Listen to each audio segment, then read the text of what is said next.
Okay, hey y'all, this video is kind of a follow-up, kind of an update on a video I did a while ago about clean sample editing. In that video, I offer a process of how to go through that sample editing and also show you how to do it in Audacity and Adobe Audition. Now, I give a definition in that video about a cleanly edited sample, so let me go through that again, but also I want to acknowledge that there are exceptions to some of these rules. So I say that a cleanly edited sample does not have extraneous time before or after the sound. It doesn't truncate your sound, so related to that previous one, it doesn't cut off the end of the sound too early. Starts and ends with an amplitude of exactly 0. It's normalized so that all of your samples have the same amplitude. It contains no clipping or other distortion, and is clearly named to help you distinguish it from other samples. Now, depending on what you're going to use your samples for, there are exceptions to maybe a few of these rules. For example, if you want a sound that you play it to intentionally have a delay before it, you could put that into your sample, right? Giving a little bit of extra time before it starts. But for general use samples, that's not a great idea because, as I've said before, you want, when you trigger that sample to start immediately. In music, timing is super duper important. And so if every time you try to trigger a drum, it happens 4 milliseconds late, 10 milliseconds late, people are going to notice that. Again, truncating your sound, you could achieve some sort of effect in truncating your sounds, kind of like a gated reverb on a snare or something like that. But again, in general, we want to let that sound speak in the way it intends to. Starts and ends with an amplitude of 0. I know that I am probably way more serious about this than 99% of the population. As we can see, as I'm going to go through some of these files, I'm going to zoom in until I'm absolutely sure that amplitude is 0.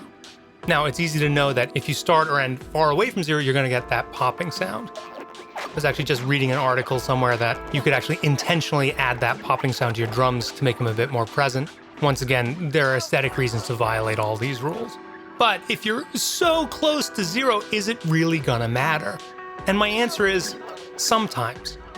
I often say that if these samples are the raw materials of a piece, we're going to be layering samples on top of each other, and so small things can quickly become big things when you multiply them by 10, by 20, etc. But also, I really had this experience where I made some samples for custom software. There was an envelope follower, right? So it was trying to detect the amplitude of that sample and track it with something else, and this custom software envelope follower wasn't working. In the end, it turned out that my sample didn't end exactly at 0. So while this might not cause problems for you in Contact, in Reactor, actually I don't know if it causes those problems.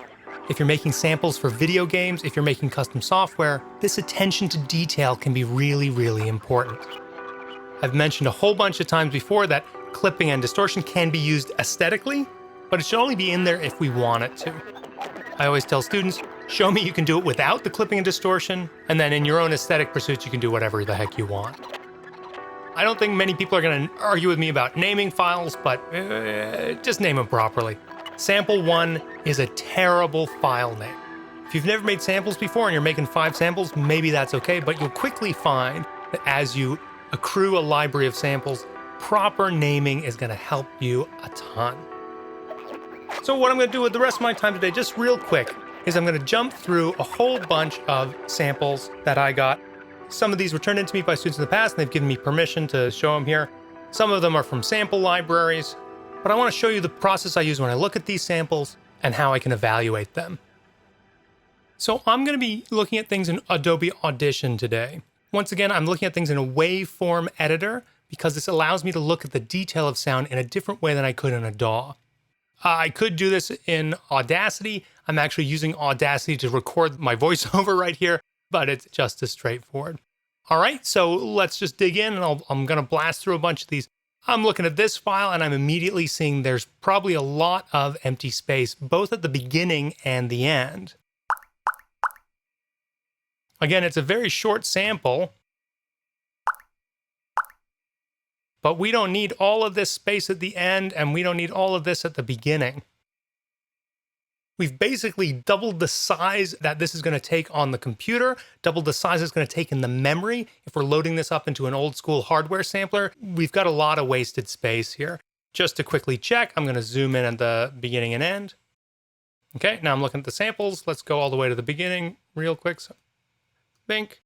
Vertical zoom, right? Oh, look at that. This first sample is perfectly at 0. And that's exactly what we're looking for. Let's just ride it to the end. And at the end, there's 0. Actually, there's a whole lot of 0. And so once again, all of these zeros at the end here are doing nothing, right? They're just a whole bunch of extra space added to the file. This one is looking pretty good. It could use maybe a little bit of normalization, but well, that's within the realm of reason there. Oh, there we go. So at the beginning right here, pardon my dot there, we can see that we're not quite exactly at 0. Boy, we're close though. Negative 96 decibels, oh, maybe negative 90 decibels. That's pretty quiet. But once again, if we're working digitally, there's no excuse for us not to be perfect. Oh, and then once again at the end, we do reach 0 here, but we get loud again. How I would fix this is I would probably just cut that off because I don't believe that's adding anything. Let's go back to the beginning. Pardon my sloppy zooming here. And I might just take this and then go silence. And now I think this is fixed. This is a nice one. Yeah, I might trim that a little bit thinner, but overall I think this is okay. Let's see the beginning of our sound here. I'm not looking at the beginning of the file. That's looking pretty darn good there. Pardon me, my dock is over on that side of the screen, so that gets in the way sometimes. This one's looking pretty good. Hey, if you have 2 samples at 0 at the end, you don't need them both. So you can delete one. Now, how much file size does that save? Well, it'll depend on your bit depth. So that's more of a trivial complaint than anything else. We got a stereo one here again. If this left and right of a stereo are the same thing, we're just wasting file space, right? Because we've got twice as much information than we actually need, that actually contains information. This is looking pretty good. This is looking pretty short. Let's hear what this is. Oh, it's just a little click.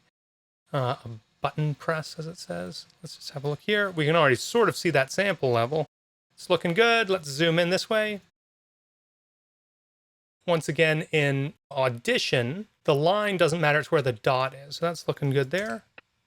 That's looking good at the end. So I would make that, convert that into mono, right? I think it's under my favorites here, convert to mono. And then I think that would be, there we go. That would be pretty good.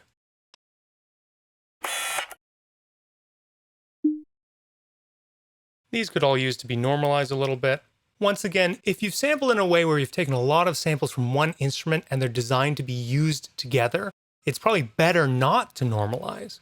So if we sample a snare and we sample a high velocity snare and a low velocity snare, we probably don't want to normalize that low velocity snare because then we lose a lot of that change in amplitude.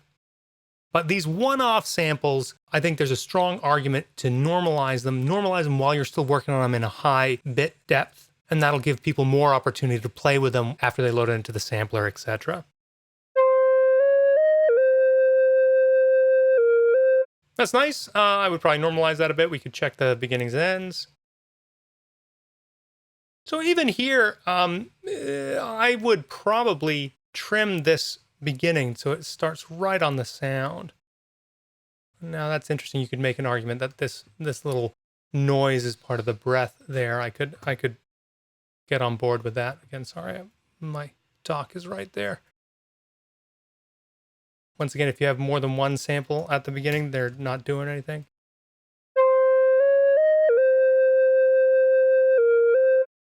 Yeah, that doesn't stress me out so much. Okay. Once again, this normalization, I would try to, let's just show if I normalize this, right? I can get significantly more amplitude out of that. Now, it's looking pretty good at the beginning. And now, because I did that normalization, I might have offset it, so I don't want to judge this sample based on that. But that's starting on 0. Starting at 0, that's looking good. This one definitely needs some normalization. It's a nice sound. It's like one of those, 808 hi-hat sounds. Doesn't start at 0. We're pretty close though. So since we're pretty close, I might just do the silence. If we weren't pretty close, I would do a fade. So again, maybe I'll trim this and silence that. It's a nice little Mario sound once again. Needs to be normalized. That's better. Let's check out the beginning. Not in love with that. So this looks like probably it wasn't quite at 0 and someone silenced it, but look at how it sort of created a jagged edge there. So what I might do is do a fade in. Ooh, that didn't go well. Let's see if this works better. Fade in. That works better. Okay, there we go. And this one's pretty good at the end here. Yeah, it looks good. So the reason I did that at the beginning is because if you have just a jump up to a value before it curves, you're still adding those extra harmonics that cause the pop. But by having that fade, I've sort of smoothed this out and removed that. Now, of course, I've distorted the waveform. It's a distortion of it, but it's not going to be the same distortion as a leap to a point, which can add some unwanted harmonics. Oh, nice bass sound. Let's definitely normalize that. That's great. Let's check our beginnings and ends. Looks like we didn't quite make it, but since we're almost there, this is a candidate for silence. Same at the end there. Now this, because they were both just slightly offset, this looks like it might have been done in Audacity, and then they did the zeros, and then they did the normalize with removing DC offset afterwards. And so this remove DC offset, I'll cut in an image here. If the waveform is off center, it shifts everything over. So this is why in that previous video, I presented that order with which to do things and to make sure that you're not ruining your precise fades to 0. Again, needs normalized, needs to be normalized, needs to be normalized, needs to be normalized. That one's pretty good. I might think about the beginning and end and whether I could trim a little bit tighter. Looks like they got to 0 here. 0 there, that's good. I don't like this little bit of silence here before things start at the beginning. I would definitely trim this off.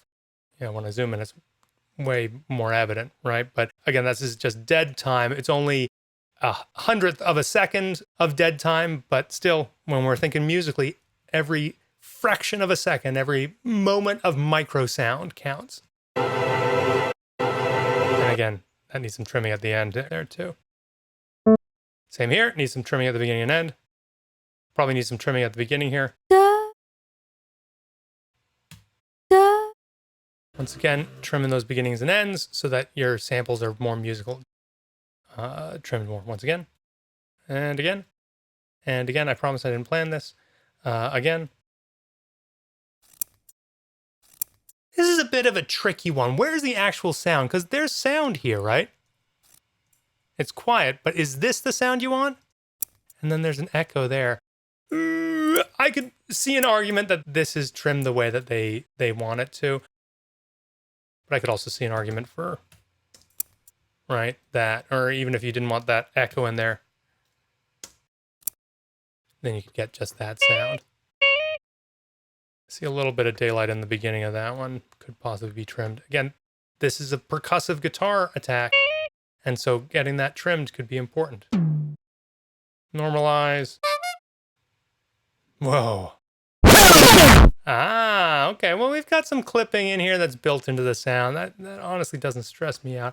I want to see what's going on at the beginning here because it looks a bit messy. I see. It just jumps up there. This is a lot of clipping. Maybe not the... Again, if you're trying to show your teacher that you can edit samples cleanly, maybe this isn't the best example, but I definitely hear that clipping as part of the aesthetic in that sound, though, too. All right. I hope you get the general idea.